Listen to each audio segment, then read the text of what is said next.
Hey, what's up, everyone? It's your old pal that came in, 1971, back with another comic book haul. It's been a little over 2 months since my last haul, so this one will be a little on the girthy side, at least, for what my usual hauls are. This haul will consist of some trade-ins, some upgrades, some very cool Silver Age pickups, in my opinion, and even, dare I say it, a grail. Yes. So, without any further ado, let's kick it off with the only current-ish book, X-Men 97, number 1. I ended up going into my backup LCS to try to snag a copy of Hickman's Doctor Doom one-shot. Unfortunately, they didn't have it, but this was still on the shelf for cover price, and at the time, I want to say this was going for probably about like 15, 18 bucks online, so I figured why not, even though I'm not really into the X-Men 97 cartoon. It just, by the time that was out, I was out of animation pretty much for the most part, and at least animation directed at a younger audience.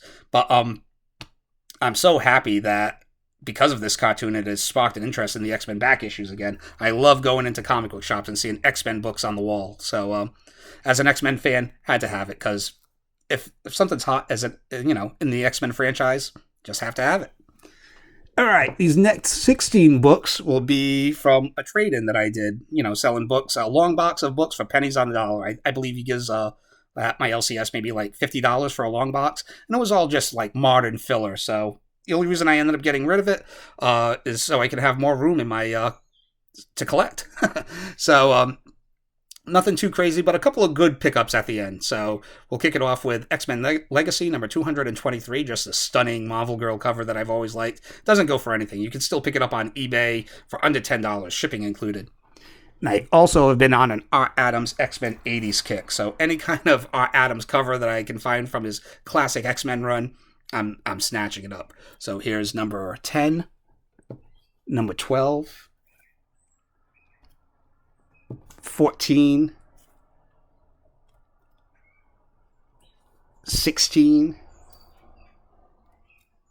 and 21. Awesome stuff.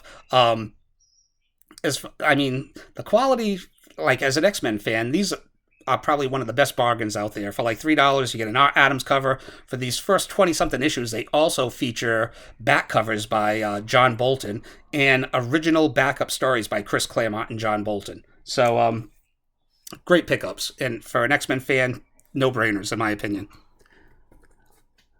X-Men Annual number 13. I was not collecting comics at the time, so this wasn't in my collection, and I believe this is the first appearance of Bishop's sister and the second appearance of Jubilee in comics. A long-time hole in my X-Men collection, Uncanny X-Men number 390, and I could never find this issue. Once again, I wasn't collecting at the time. I was trying to find this in the back issues, but this is the issue where Colossus ends up dying, so happy to finally get that in the X-Men collection. Uncanny X-Men number 333, my second copy, and this is the first appearance of Bastion. Just a Deadpool filler from his first ongoing series that I needed, Deadpool number 13, as well as my second copy of Deadpool number 27, which holds the record, I guess, for most characters ever featured on a comic book cover, which in my mind, I always thought that was JLA Avengers number 3 by the late, great George Perez. But apparently it's this, and this was a great issue, too. Second copy of Magnus Robot Fighter number 1, classic Valiant. My fourth copy, and I guess I'll stop picking this book up. 4 copies of this comic are more than enough. Of Action Comics number 544, the first appearance of the Lex Luthor's battlesuit armor, as well as the modernization of Brainiac. And these last 3 pickups were verbal diarrhea. What made the trade worth it, in my view? So, Zatanna, number 13, classic Adam Hughes cover. Love it. And this is like very fine near mint condition. Unfortunately, this one is not. Zatanna, number 15, classic Adam Hughes once again, but unfortunately, there are some creases at that bottom right corner. But beautiful. Probably one of my all-time favorite Zatanna covers. And here we have Special War Series number 4, which features the first appearance of Judo Master. So I'm a big geek for those original Charlton characters. I have the first appearance of the Ted Kord Blue Beetle, the Question, and now Judo Master. I'd love to pick up the first appearance of Nightshade, Peacemaker, and Captain Atom also. to complete the Charlton, the A-list Charlton characters. So for $50, I thought that was a pretty good pickup. Even though I spent a lot more than that, picking those books up off the rack that I used for trading. Sometimes you just need a little space. So, getting into the actual pickups that I picked out in the wild. Batman and Robin, number 1, second copy. Gotham City Sirens, number 14. And number 15. And 16, all double copies. So I've been picking up, like, Gotham City Sirens is a popular series. If I can pick these up for, like, under $5 a piece, always do that. I think it's a series that will age well. And even though I've only sold one book all year, I haven't really been motivated, but I have been building up a backlog of stock of minor keys that I'm picking up on the cheap. So hopefully when the industry does rebound eventually, I'll have some pretty good stuff to sell. That's easy to get at. Tomb Raider number 1. I never owned a copy of this before, but I heard that I think it's Amazon is going to revamp the Tomb Raider franchise, so we'll see. And I also picked up her first appearance in Tomb Raider Witchblade. I own a variant of this, I forget what it's called, but it was like an incentive variant. I believe this is either the A cover or the B cover for that. X-Men Origins number 1. I've been trying to complete this series too. It doesn't really go for much. Like at the time, it was I think the only issues that went for anything were the Deadpool X-Men Origins as well as Gambit.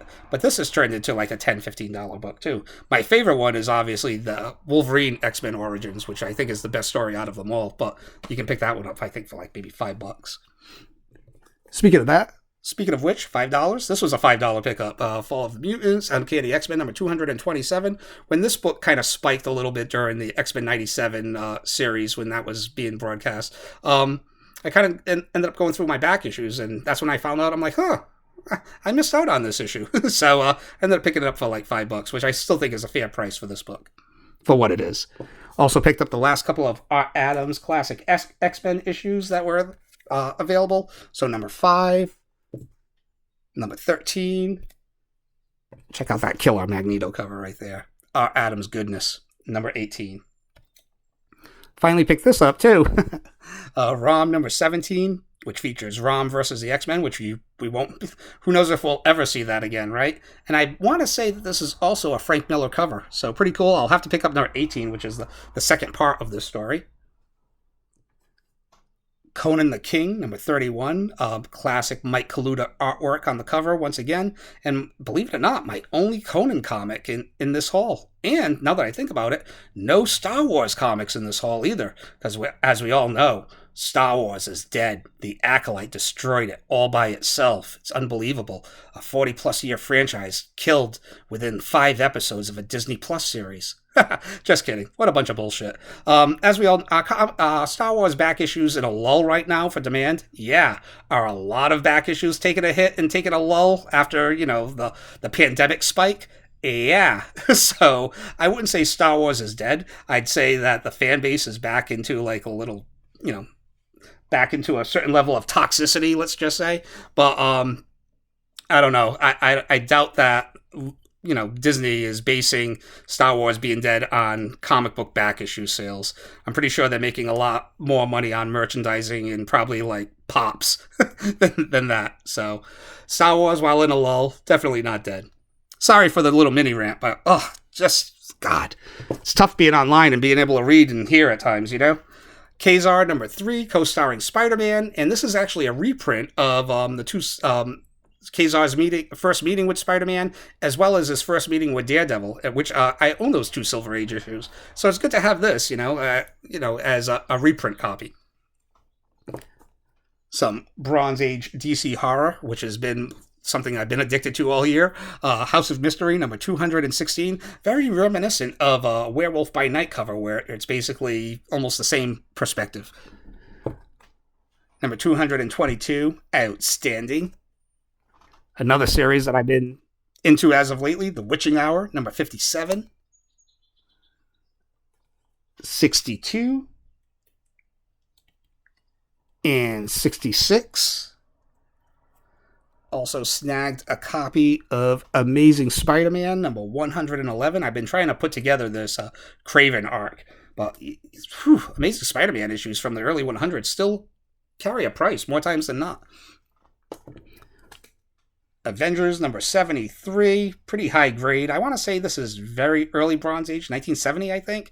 And this is just one of those early Black Panther-centric stories. And I believe this also, actually, no. I know it introduces a love interest to the Black Panther. It's the first appearance of that character, but I don't believe that she's been relevant in decades. Brave and Bold, number 75, and this allegedly is the first Batman cover by Neil Adams. So, really good condition. I would say very fine, but unfortunately, that bottom right-hand corner has a slight crease right there, so it probably brings it down to a fine. All of that, really beautiful-looking copy. Let's make a little bit more room for the last batch of books. All right, so this last batch will be my online pickups. So, the first upgrade of the haul, Superboy and the Legion of Superheroes, number 226. And this is like a VF copy. First appearance of one of my favorite Legionnaires, Dawnstar. Upgrade number 2. First issue of The Warlord by the great Mike Grell. Oh, beautiful near mint copy. My copy was, the copy that I have in my PC had a little spine crease. It has a tough black cover, so it's tough to get one of these in high grade. But aside from Conan, this is my other favorite sword in fantasy series. Fantastic stuff. And for a while, this was the top-selling title at DC Comics during the 1970s. It was so popular, it was canceled during the DC implosion, but it was so popular that it ended up coming back and they took it out of cancellation. So, great stuff. Marvel Premiere number 1, and here is another example of a book that has taken a massive, massive tumble. This book shot up quite a bit. There was a lot of anticipation for years for this character appearing in the Guardians of the Galaxy franchise. It happened. It was one of James Gunn's, in my opinions, a big swing and a miss on that character, and it didn't do the character any any favors in the back issue market. Now, this is still a key issue, don't get me wrong, but this dropped by like 50%. So I ended up getting this high grade copy for, I want to say like maybe $85. My copy was just a VG copy, so I'm very happy to pick this up. Once again, another very tough black cover to pick up in high grade. All right. Here's a Variant Ultimate Universe number 1, and now I am officially all caught up on the new Ultimate Universe, and I have to say, I love it. It's been the first time that there's been something new out there that I have hopped on, and I'm totally into it. I have Ultimate Spider-Man, Ultimate Black Panther, and Ultimates on my pull list right now. The only one I don't have is Ultimate X-Men, just because I'm not a Peach Momoko fan. That's all. But other than that, I love the new Ultimate Universe. I was never a big fan of the original. You know, I love the Ultimates. I love the Marvel Zombies Ultimate Fantastic Four arc. But it was kind of sparing. It was more of like a remix of Greatest Hits, where this seems to be a true parallel universe to the 616 with glaring differences, and I love it. It's been great. Great art, great stories, just a great line right now. Hopefully they don't mess it up. Moving on, Uncanny X-Men number 544. This is a second print variant of the last issue of Volume 1. And this second print by Greg Land should have been, in my opinion, the A cover, because this just features key moments throughout X-Men history, and it's a beautiful wraparound cover, too. Very happy to finally add it to the PC. All right. Variant and cover of the whole. New Teen Titans. This is, I don't know, one of those Comic-Con variants, I guess. But it was by Alex Ross, who's like one of my top 10 favorite artists. This is one of my top 10 favorite books of all time. I own the original. I own the Millennium version. I own the foil version that they came out with not too long ago. And now I have this Alex Ross homage version. Now, this was originally going for like $75, $80 when it first popped up on my radar. I ended up picking it up around like $40, $45, I believe. And if I probably would have waited a year, I could probably pick this up for like $20, $25. But I had the fever, and I just wanted it. Love it. Love Alex Ross. Love this comic. So, very cool.